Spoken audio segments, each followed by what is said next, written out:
அடுத்ததும் நாங்கள் தான் அப்படின்னு சிஎம் சார் சொல்லுவாங்க. அதெல்லாம் நடக்கவே நடக்காது. 2வது முறை வந்ததெல்லாம் சரித்திரமே கிடையாது.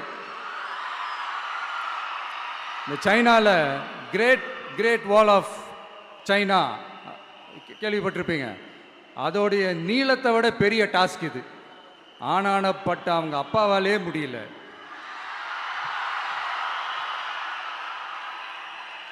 நான் முன்னாடியே சொன்ன மாதிரி உரிய இடத்துக்கு போய் சம்மந்தப்பட்டவங்களோட பேசி அதுக்கான சொல்யூஷன் என்னன்னு தெரிஞ்சுக்கிட்டா அதை எக்ஸிக்யூட் பண்ணுறது தான் ஒரு தெளிவான அரசியல். சும்மா ஆறுதல் சொல்கிறதெல்லாம் தெளிவான அரசியல்லாம் கிடையாது.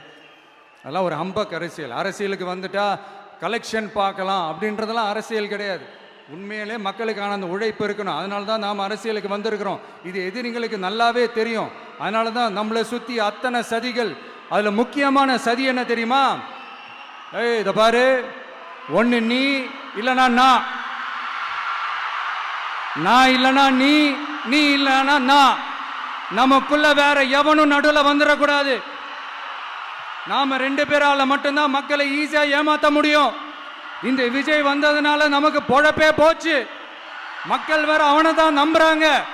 நாம வெளியே அடிச்சுக்கிற மாதிரி அடிச்சுக்கிட்டாலும் உள்ள நம்மளுடைய டீலிங் பக்காவா இருக்கணும். மக்களோட ஃபீலிங்ஸை பத்திலாம் நமக்கு கவலை இல்லை. நமக்கு டீலிங் தான் முக்கியம். மாத்தி ஆட்சிக்கு வந்துடலாம்னு நினைச்சோம். ஆனா அது நடக்காது போல் இருக்கு. அதனால நீ என்ன பண்ற? எஸ்ஓபின்னு போட்டு ஒரு பக்கம் அவனை தடுத்துரு, இன்னொரு பக்கம் அவன் மேல பழி போட்டு நானும் தடுத்துடுறேன். என்ன ஓகேவா? டீலிங் ஓகேவா? ஓவர்.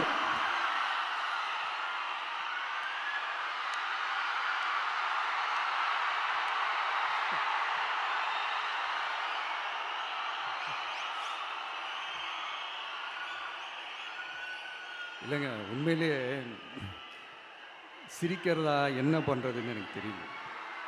உண்மையிலே இப்படி தான் இருக்கு அவங்க டீலிங்லாம்.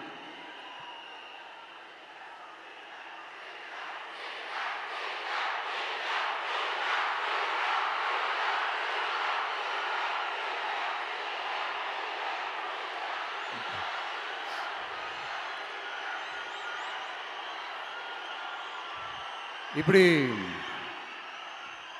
பழி மேலே பழி போட்டு கரூரில் ஆரம்பித்து நம்ம ஜனநாயகன் படம் ரிலீஸ் வரைக்கும். ஆனால் அந்த ரிலீஸ் பிரச்சனையில் நிறைய பேர் குரல் கொடுத்தாங்க.